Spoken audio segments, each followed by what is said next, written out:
if you talk about that, I think you could also talk about it in a way where it's fairly obvious that like, if you're the black dude who's like a great dad, who's not violent, who's a good, I'm not talking about you, dude. Like you're cool, you know? And so I think there's no reason why you can't have those conversations about the Jewish community too. And then also be like, but like, if that's not you, then, something then really you're cool. interesting. I remember Nick saying, oh, Jew loyalty. And I went and started talking to a lot of my Jewish friends and I realized a lot of them are actually more loyal to Israel than America. And that is kind of concerning. I don't know what to do about that. Well, and by the way, it's not just Jews. Man, there's non-Jews who are more loyal to Israel too. True. Some of the Christian people, or at least seem to be, or maybe they tell themselves stories in their heads about how it's really in America's best interest to be loyal to Israel. But you know how human beings are; that you could convince yourself of a lot of bullshit. But there's no. Ben Shapiro. I want to get this wrong, but I think he's on tape, basically saying that the reason he supports America is because they support. Very close to that wording, but yeah, he did exactly. It was like very close. I support America because of Israel. But he's clearly more. I mean, he fired Candace the second she criticized Israel. That just showed right there. And like, you know, I mean, I guess you know, Matt Walsh. I think kind of he's as good as you're allowed to be at Daily Wire. One of those guys are talking. And he's like, well, I don't know if you necessarily need to be loyal to America, and they all jumped all over him at once. It was like 3 or 4 of the guys. Can't remember their names. It was like whoever. I remember. I saw that. Jumped on him right at once. No, you have to. You can't. You're not a patriot unless you. It's just so ridiculous. He's like he shut up real quick. But look, I will for guys like that. My rule of thumb, you got to draw the line somewhere. I tend to be like, as long as you're taking the non-interventionist position, I'll look the other way. Like I love Vivek. You know, when he was on the debate stage, he tried. Do you remember that he tried to sell the non-interventionist? I don't think I watched the debate, but I like it was like in the best. I don't even know how to put it. It was trying his best to not piss off the while also be so he was like, I'll tell Benjamin Netanyahu that I'm going to kill the terrorists on our southern border and you kill the terrorists on your southern border. It was kind of like, listen, we're not going to fund your war, but I'm with you. You go do. Look, if that's your position, I don't agree with that, but I'm not going to like, okay, fine. At least in terms of policy, I think as long as we're not funding it, then that's probably the correct policy. Yeah, I think it's evil what they're doing to the Palestinians, but I think as long as we weren't funding it, it would be a lot more reasonable. I think if we weren't funding it, Israel would have to come to table with a deal. They wouldn't be able to keep massacring them. No, there's because we're funding all the wars and the weapons, they're able to totally brutalize those people. Dude, there would have been. It's not even just like come to a deal now. The deal would have been worked out long ago, dude. You know what I mean? They would have to. They'd have to two-state solution. That's right. The only reason why Israel has been able to get away with occupying Palestine since 1967, for longer than the Soviets occupied Eastern Europe, is because they've had the unconditional support of the U.S. It's D.C. is what's allowed them to do this, and so and that's it. You know, I had Congressman Matt Gaetz on my show the other day, like just a short interview. He didn't have that much time.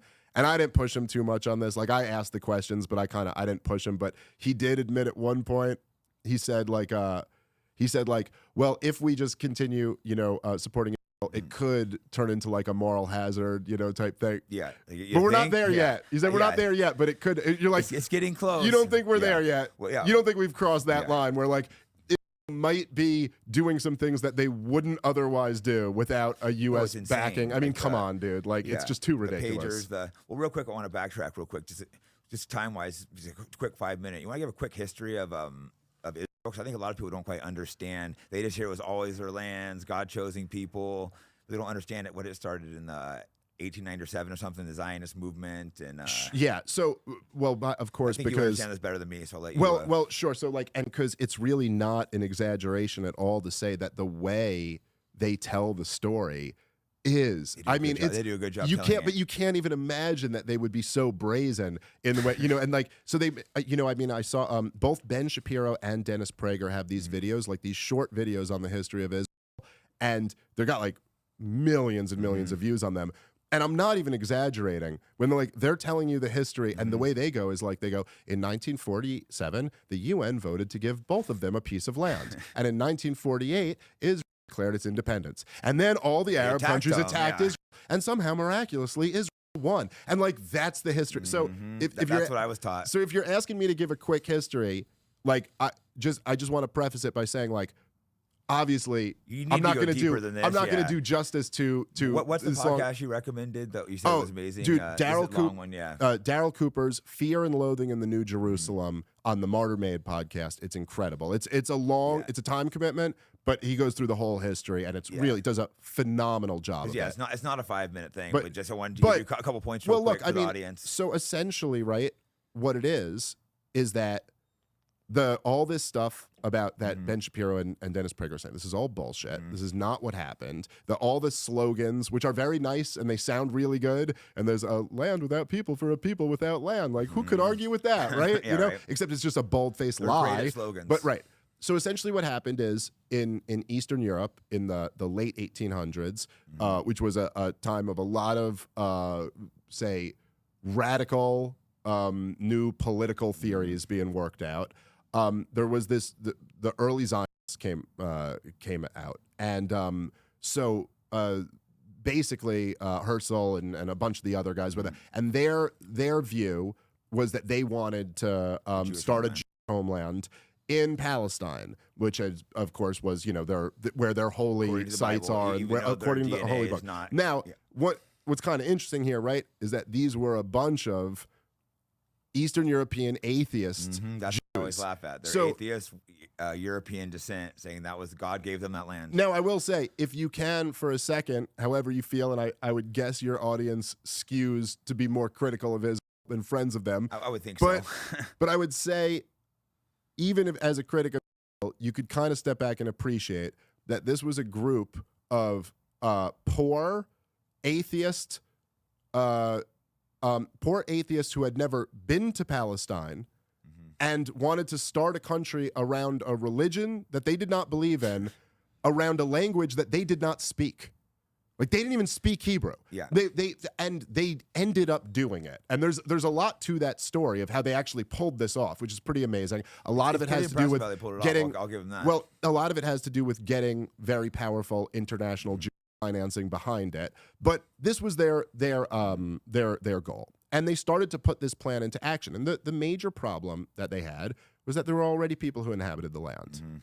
They didn't very much care for getting kicked out of their land. And there were, as the early Zionist settlers started to move in, and they were being more and more brazen about their plans of making this their state, more and more conflict started rising up.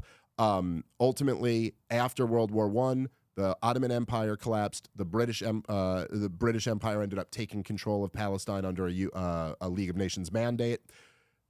During World War II, there had been conflicts this whole time, but during World War II, the British trying to, they were essentially, the British in World War I committed to facilitating they made some kind of deal probably for money, right? To give them, but they promised it to both sides. Well, yeah, they were promising everyone everything. They promised Syria Arab independence. They promised Syria to the French. They promised Palestine to the Arabs. They promised it to the Jews.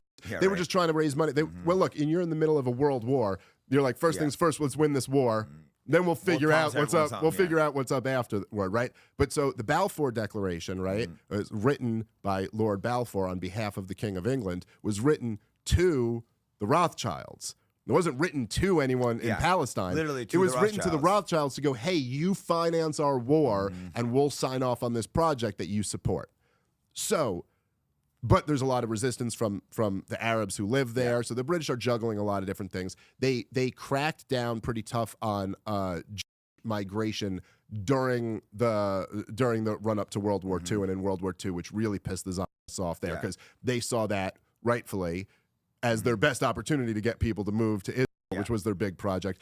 Then the early Zionists, basically, they were run by these like terrorist militia groups, the Irgun, Lehi, Haganah. They were these vicious, very well financed, very well trained. So like in all those Dennis Prager videos where they're like, all these Arab nations attacked these good little Jewish boys and they beat them all. That's already where like your eyebrow should be raising. Like, wait, how did you beat them all? Well, this is how they beat them all, because they were badass, well-funded, well-trained militias who had embraced terrorism, were committing acts of terrorism to drive out the occupying British, which is like one of the ironies of this whole story that can't be lost. Something really crazy that's interesting. This was during World War II. So the Britain was fighting Germany for the Jews, and Jews were fighting Britain in Israel.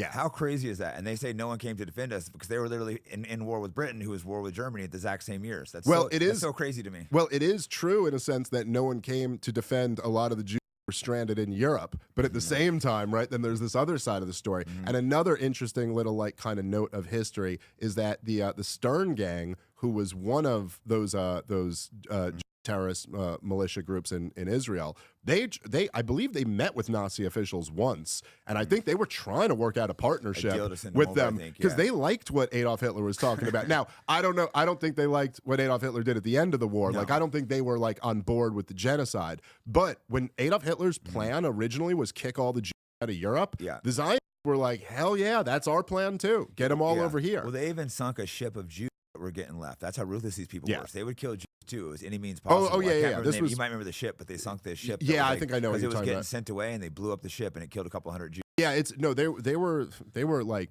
real hardcore guys. Yeah, they bombed the King David Hotel, killing they killed people. Killed a bunch, including British, Jews and a bunch of British. Yeah. So then essentially by 1947, right? So this is after King David, all the terrorists and all that shit. The British basically just throw up their arms and they're like, dude, the empire's crumbling after World War II. They're done. They kick it over to the UN. It had just been created. And they throw it to the General Assembly. And the General Assembly, after a lot of, let's just say a lot of unethical persuading. Bribery. A mix of bribery and threats. Yeah, you know, killing a lot of people too. Yeah, so a mix of both of them. They end up they didn't have the votes, but they ended up bribing / threatening their way to getting the votes, even though no one within hundreds of miles of Palestine voted for it. Like it was all like European and powers and stuff. But so they vote to recommend, which is just a recommendation because the General Assembly has no authority to create nations. So they voted to recommend that the Jews get 56% or something like that of the land, and the Arabs get the 44%. And the Arabs rejected it immediately because the Jews were a minority of the population there. They didn't own the majority of the land. Like there was no justification for it. And then essentially like conflict started breaking out right away. There was like fighting in the streets. It escalated and escalated. The Jews